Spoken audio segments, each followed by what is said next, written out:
আজ চলে এসেছি তোমাদের কাছে নতুন একটা ভিডিও নিয়ে। এইটা হচ্ছে ভেন্ডি গাছ, মানে এটা হচ্ছে ভেন্ডি গাছ আর এটা হচ্ছে লঙ্কা গাছ। লঙ্কা গাছের চারাটা এখনও বড় হয়নি।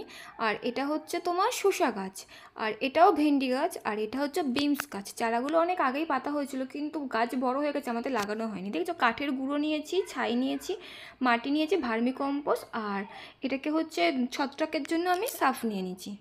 আমাদের যেহেতু মাটি নেই, তার কারণেই আমি এই সব কাঠের গুঁড়োটা বেশি দিয়ে এই গাছ লাগাচ্ছি। আর এই গামলাটা না আমি ফুটো করে নিচ্ছি। কেন বলো তো, অনেকেই গাছে যারা নতুন লাগাচ্ছে হয়তো ফুটো করছে না। ফুটো না করলে কি বলো তো, জল আটকে যাবে, তাহলে গাছ মরে যাবে। আর কি বলো তো, যারা অন্তত বস্তাতে গাছ লাগাও তারা ফুটো না করলেও চলে। আমার ছাদে তো অনেক গাছ আছে যেগুলো সিমেন্টের বস্তার মধ্যে, সেগুলো আমি ফুটো করি না। এবার ফুটোটা করতে গেলে অনেক সময় না ভেঙে যায়। আমি কি করেছি বলো তো, প্রেকটাকে নিয়েছি, নিয়ে মোমবাতির আগুনে ভালো করে গলিয়ে মানে গরম করে নিয়ে এইভাবে ফুটো করে নিচ্ছি। নাহলে না, এর আগে একটা গামলা না আমার মানে আমি ফুটো করতে গিয়ে গামলাটা ফেটে গিয়ে আমার নষ্ট হয়ে গেছে। তাও তো আমি গাছ লাগিয়েছি। এইরকমভাবে না আমি ফুটো করে নিচ্ছি, 5টা 6টা করে ফুটো করে নিচ্ছি, যাতে জলটা ভালো করে মানে বেরিয়ে যায়। এটা দেখতে পাচ্ছ, এটা হচ্ছে ঘুঁটে। ঘুঁটেটা কিন্তু আমার 1 বছরের ঘুঁটে। আমার বর ঘুঁটেগুলোকে ভালো করে ভেঙে কুচো কুচো করে নিচ্ছে মাটির সাথে মেশাবে বলে। যেহেতু আমাদের মাটি নেই, তার জন্য আমরা কাঠের গুঁড়োটাই মানে বেশিটা দিচ্ছি। আর এই যে বিড়াল, ইনি বসে রয়েছে, ছাদ পাহারা দিচ্ছে। আর এটা হচ্ছে ওর বাচ্চা। আরও বাচ্চা আছে, তোমার এই দেখো দেখেছো, এই একটা বাচ্চা। আর ওই যে আর একজন ঘুরছে। সব আমাদের ছাদে মানে সবার একদম আড্ডা। আর আমি এই যে সব জিনিসগুলো নিয়েছি, এই মিশ্রণগুলো সব একসঙ্গে না ভালো করে আমি মিশিয়ে নিচ্ছি। দেখতেই পাচ্ছ কাঠের গুঁড়োর পরিমাণটা অনেক মানে বেশি। আর ছাইটা কি বলো তো, ফেলা হয় না, আমার মা রান্না করে, সেই ছাইটাও এর সঙ্গে আমি মিশিয়ে নিলাম। তোমরা অনেকে সবজির যে খোলা সেগুলোও দিতে পারো। সেটা আমি পচিয়ে সার করছি, তার জন্য আমি এটা দিইনি। মাটির পরিমাণটা অনেকটাই কম, যেহেতু আমাদের বাড়িতে মাটি নেই, তো তার কারণে না আমি কাঠের গুঁড়োর পরিমাণটা অনেকটা বেশি দিই। গাছ লাগানোর ছোটোবেলা থেকে শখ, আর আমার বরেরও প্রচণ্ড পরিমাণে শখ। কি বলো তো, পাড়া প্রতিবেশী বলে যে জায়গা নেই গাছ লাগাচ্ছে, অনেকে অনেক রকমের কথা বলে, খারাপ লাগে শুনতে, কিন্তু তাতে কি, আমার শখ আমি তো অবশ্যই পূরণ করব। আর আমি যেহেতু গাছ লাগাতে ভালোবাসি, কেন লাগাবো না? পাড়া প্রতিবেশীর কথা শুনে কোনো লাভ নেই, তাই না বলো? এইভাবে সব একসাথে মিশিয়ে নিচ্ছি।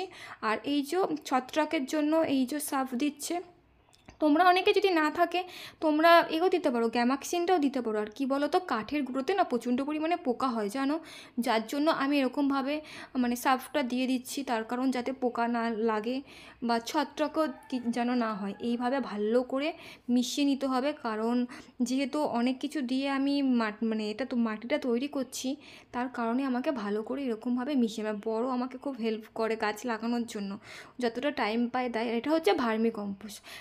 ভার্মি কম্পোস্টের কী বলো তো, অনেক দাম, আমি খুব একটা বেশি দিতে পারছি না, 20 টাকা কিলো, 5 কিলো কিনে নিয়ে এসেছি। এই দিচ্ছি যতটা পারছি দিচ্ছি। আর কি বলো তো, ভার্মি কম্পোস্ট যদি তোমরা বেশি দিতে পারো তাহলে খুবই ভালো। 20 টাকা কিলো বলে আমি খুব একটা বেশি দিতে পারছি না, আবার পরে দেবো গাছেতে। এরকমভাবে ভালো করে মিশিয়ে নিয়েছি। আর দেখতে পাচ্ছ এই যে সবাই খেলা করছে। আর এই গামলাগুলো আমি কিনেছি, গামলার অভাবেও ঠিক গাছটা লাগানো হয়নি। এই গামলাগুলো আমার 35 টাকা করে নিয়েছে। এবার আমি না এই এর মধ্যে গাছের চারার মধ্যে ভালো করে জল দিয়ে নিয়েছি। তোমরা কিন্তু তোলার আগে অবশ্যই জল দিয়ে নেবে।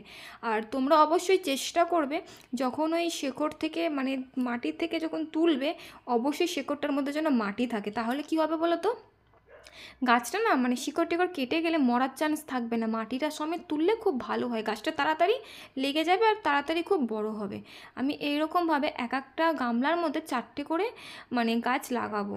এরকমভাবে দেখছো মাটিটা দিয়ে চেপে নিচ্ছি, অনেক সময় না মাটিটা ঝরে যাচ্ছে মানে খুলে যাচ্ছে।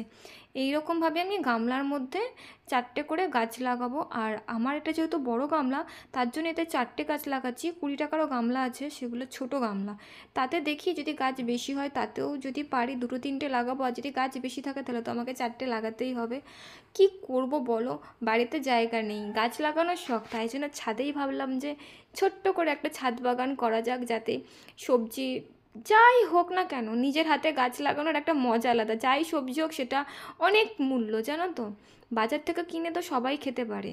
দেখেছো এই 4টে গাছ লাগানো হয়ে গেছে। এইরকমভাবে আমি গামলার মধ্যে সেমভাবে না আমি সব গাছগুলো লাগিয়ে নেবো। এইটা আমার কমপ্লিট। এইবার আর একটা, এইটা কি বলো তো, এটা হচ্ছে 20 টাকা দামের গামলা। এটা দেখতেই পাচ্ছ, ওই গামলাটা থেকে এই গামলাটা অনেকটা ছোটো, কিন্তু ওতেও না আমি 4টে গাছই লাগিয়েছি, না হলে না হচ্ছে না। আর এইটাতে আমি 5খানা গাছ লাগিয়েছি। যেহেতু আমার মানে কাঠের গুঁড়োটা একটু ভিজে ছিল, মাটি ভিজে ছিল, তার কারণে আমি এতে জলের পরিমাণটা না অনেকটা কম দেবো, খুব একটা বেশি দেবো না। আজকে বিকেলে যেহেতু লাগাচ্ছি, আজকে আমি জলের পরিমাণটা কম দেবো। কালকে দেখবো কেমন কন্ডিশন, সেই অনুযায়ী আমি জল দেবো। জল কিন্তু অতিরিক্ত অবশ্যই দেওয়া যাবে না, পরিমাণ মতন জল দিতে হবে। সেটা তুমি তোমার মাটি দেখলেই বুঝতে পারবে যে